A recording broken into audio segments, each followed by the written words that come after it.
Hello everyone, my name is Meet and today we are going to see a simulation of a differentiator circuit using op-amp OP07. So as we can see that this is the circuit over here. Now this is very similar to the integrator circuit that we made.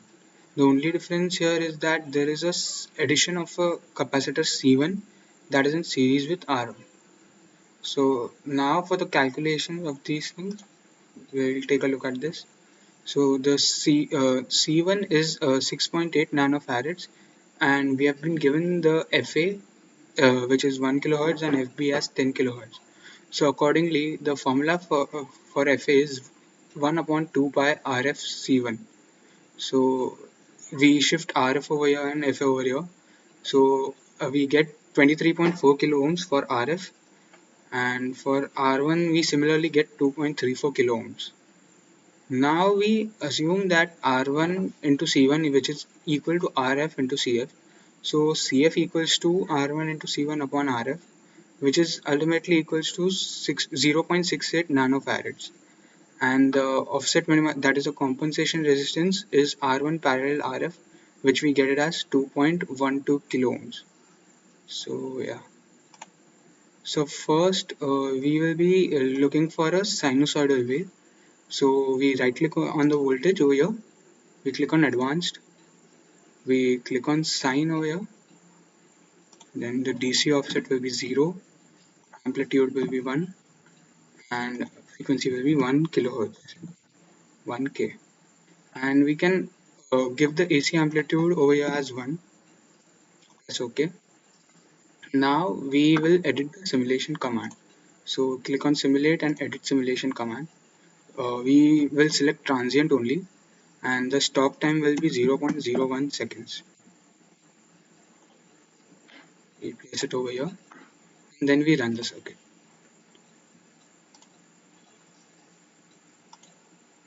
So as we can see that the input is in green and the output is in blue, which is a sort of a cosine wave, and the green one is a sine wave. So if we differentiate a sine wave, we get a cosine wave. So this is it. Now we will look at a square wave. So for a square wave, we need to right click over here and select pulse. So the V initial will be -1, V on will be 1, the T delay will be 0, T rise will also be 0, T fall will also be 0, T on will be 1 millisecond, and time period will be 2 milliseconds. Press OK. So, and then we'll run.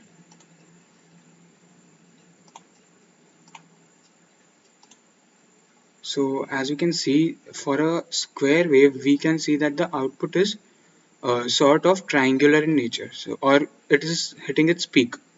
So, whenever the pulse is triggered over here, the output is peaked on the positive and on the negative side of the graph. Yeah. Now we will run for a triangular wave. So for a triangular wave, we right click on that voltage source. We keep it as pulse only, and v initial will be -1, V on will be 1, T delay will remain 0, T rise will be 1 millisecond, T fall will also be 1 millisecond. Sorry, my bad over here. T on will be 0, time period will be 2 milliseconds. We press OK, and then we run the circuit. Click on the input side and output side. So as we can see that the input is in green and is a triangular wave, and the output is sort of a square wave, which we can see in blue. So yeah, now we will look at the frequency and the phase response. So first we right click over here, we select none for this, and the AC amplitude will remain as 1 only. Press OK. Now we will edit the simulation command. We will AC analysis. We can choose octave or decade, but we will choose decade over here. Number of points per decade will be 500. Starting frequency, let's say 1, and stop frequency 100k. Press OK. Place it over here. And now we will cut this transient. Yeah, like that. Now we will run the circuit. and we just press on the output. So as we can see, this is the dark green line is the frequency response, and the light or the dotted green line is the phase response. So we can remove the phase response by right clicking over here and don't plot phase.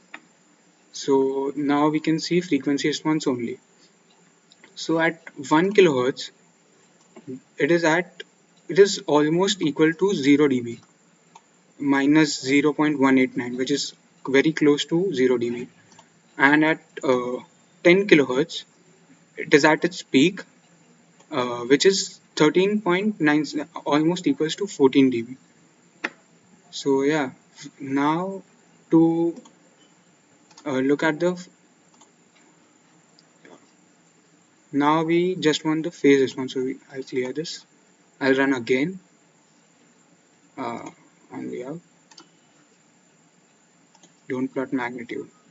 So as now if we see the phase response, it is just a downward trend over here. So yeah, that's it. I hope it was informative. Thank you.